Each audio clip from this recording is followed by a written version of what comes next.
ila kwa sababu anataka kuwafundisha, badala ya kuwaombea akawafuata na kuwahimiza, akawaambia amka. Kwa nini umelala? Kwa nini mna huzuni kiasi hicho? Kwa nini mnalikachi? Nyinyi mnadhani ya kwamba kila nabii anaweza kuwaombea? Ninyi mnadhani kila mchungaji anaweza kuwaombea? Ninyi mnafikiri kila askofu wako anaweza kukuombea? Amka uombe kwa jina la Yesu.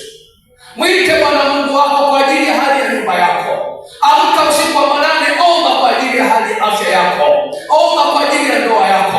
Omba kwa ajili ya biashara yako. Hali yako imekuwa dhaifu. Amka uombe kwa jina la Yesu. Biashara zako hazileti faida. Omba kwa ajili ya hizo biashara zitasimama. Watoto wako hawaeleweki. Amka usiku wa manane, ombea watoto wako nao watakaa salama kwa jina la Yesu aliye hai. Kanisa lako ambalo unaabudu unaona haliendi sawasawa, amka uombe kwa ajili ya kanisa la Bwana, nalo litasimama, litaenda vizuri. Labda mchungaji wako hayuko sawasawa, haendi vizuri, amka uombe kwa ajili ya huyo mchungaji wako, na Mungu atamsimamisha, atalichunga kanisa lake sawasawa. Labda ni mashemasi ndani ya kanisa hawaendi vizuri na kufanya huduma, amka uombe kwa jina la Yesu, na wao watafanya sawasawa kwa neno la Jehova. Bwana Yesu asifiwe sana. Unaitazama dhiki. Sikiliza na kuonyesha maandiko machache hapa. Bwana Yesu asifiwe sana. Maandiko machache hapa katika kitabu cha Wakorintho. Wakorintho wa pili 4. Wakorintho wa pili 4. Wakorintho wa pili 4. Bwana Yesu asifiwe. Kuna mstari wa 16 hadi 18. Ile mstari mitatu ya mwisho. Wakorintho wa pili 4:16 hadi 18.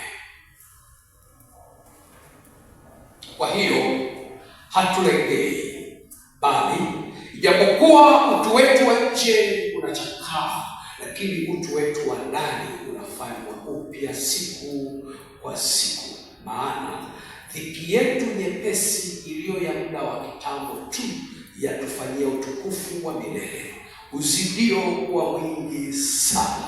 Haleluya.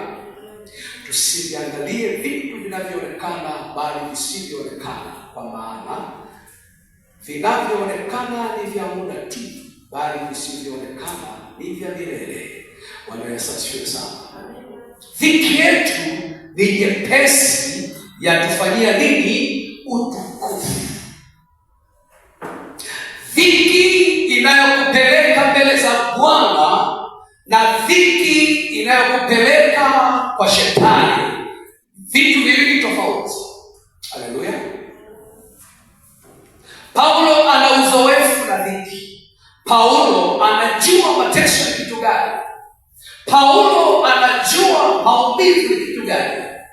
Anajua agonia. Anajua amepita kwenye mateso kadha wa kadha. Amen. Amepita kwenye maumivu ya namna mbalimbali.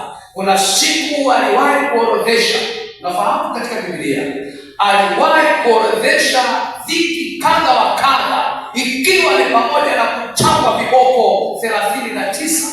Amen. Kuvunjikiwa na majohazi katika bahari, kukataliwa na wapendwa. Anajua what is agony. Anajua. Bwana Yesu sana. Na alipokuwa akitafsiri dhiki maana yake nini, akatambua ya kwamba dhiki kazi yake, lengo la dhiki kwa mtakatifu wa Bwana, haleluya, lengo la shida, lengo la mateso yanayotokea kwa Mkristo wa Mungu ni kumpeleka mbele za Bwana wa majeshi.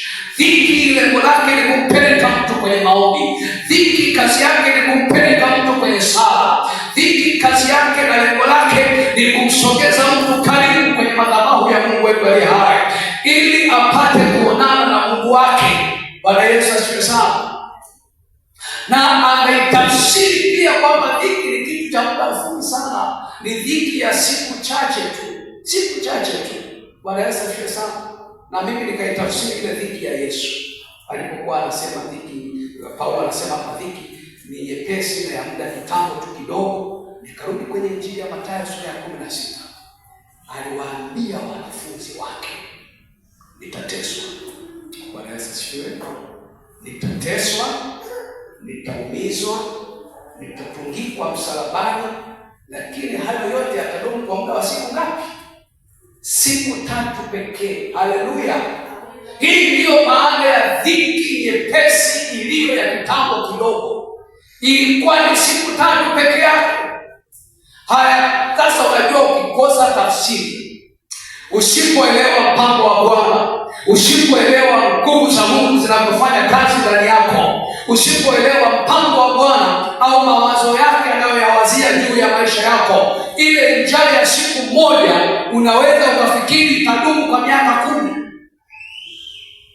Kumbe hiyo ni njaa ya siku moja peke yake. Yaani ni leo tu hauna pesa, ni leo tu wewe ni mgonjwa, lakini kesho wewe ni mzima kwa jina la Yesu. Kesho wewe una pesa kwa jina la Yesu. Yaani kesho wewe ni mtu wa furaha. Usiangalie huzuni zinazokupata leo, usiangalie magonjwa yanayokupata leo, usiangalie mafarakano ya ndoa unayoyapitia leo.